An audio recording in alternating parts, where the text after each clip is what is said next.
अब हम पढ़ेंगे केपलर्स थर्ड लॉ, जिसमें हमने प्लैनेट को इलिप्टिकल ऑर्बिट में रखा हुआ है और सन एक फोकाई पर रखा हुआ है जिसमें हमने ये एस माना हुआ है। ठीक है, अब प्लैनेट हमने P1 और P2 को यहाँ पर माना गया है, जिसका मास हमने प्लैनेट का मास लिया स्मॉल एम, और ये सन है इसके मास को हमने क्या माना है कैपिटल एम।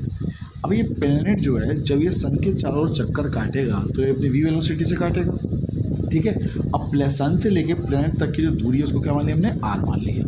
ठीक है, अब मान लीजिए जब ये प्लैनेट रिवॉल्व करता है अराउंड द सन तो ये गोल क्यों घूम रहा है? गोल इसलिए घूम रहा होता है क्योंकि सन जो होता है अपनी ग्रेविटेशनल फोर्स लगा रहा होता है प्लैनेट पे, तो सन की वजह से ही जो ग्रेविटेशनल फोर्स लगती है प्लैनेट पर, तो वो फोर्स रिस्पॉन्सिबल हो जाती है कि सेंटीपिटल फोर्स उत्पन्न हो, क्योंकि ग्रेविटेशनल फोर्स जब तक सन प्लैनेट पर नहीं लगाएगा ये गोल चक्कर इसके चारों ओर घूमेंगे नहीं। तो gravitational force is only responsible for centripetal force. इसका मतलब कि प्लैनेट जो गोल चक्कर काट रहा है, जो सेंट्रीपिटल फोर्स इसमें लग रही है अंदर की साइड, सेंट्रीपिटल फोर्स हमेशा अंदर की साइड लगती है, तो सेंट्रीपिटल फोर्स जो उस पर लग रही है जिसकी वजह से गोल चक्कर काट रहा है, ये किसकी वजह से लग रही है? ग्रेविटेशनल फोर्स और सन की वजह से लग रही है। जो कहने से मैं पूरी बात बता रखी है। इसका मतलब ये हुआ कि सेंट्रीपिटल फोर्स Fc मतलब सेंट्रीपिटल फोर्स और Fg मतलब ग्रेविटेशनल फोर्स। इसका मतलब ये हुआ कि सेंट्रीपिटल फोर्स ही जो उत्पन्न हुई वो ग्रेविटेशनल फोर्स की वजह से हुई।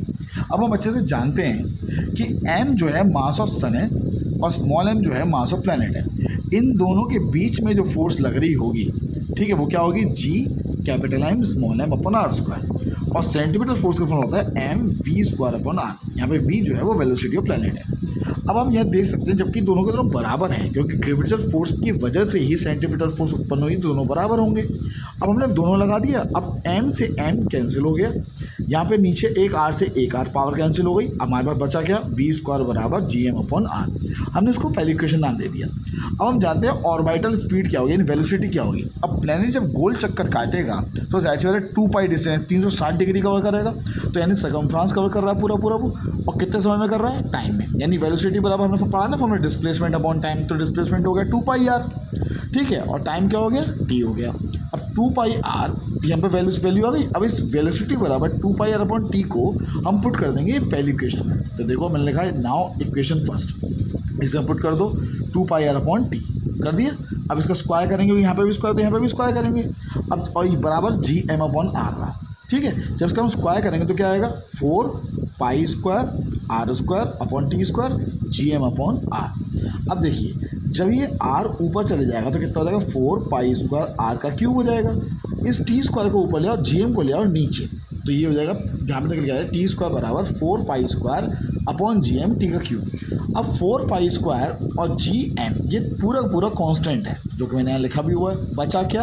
Are cube. इसका मतलब ये स्टेटमेंट आता है केपलर के थर्ड लॉ से, the square of time period is directly proportional to cube of semi major axis. I repeat again, the square of time period is directly proportional to cube of semi major axis is the statement of Kepler's third law. ठीक है, इसमें ये इतना ही था। Thank you.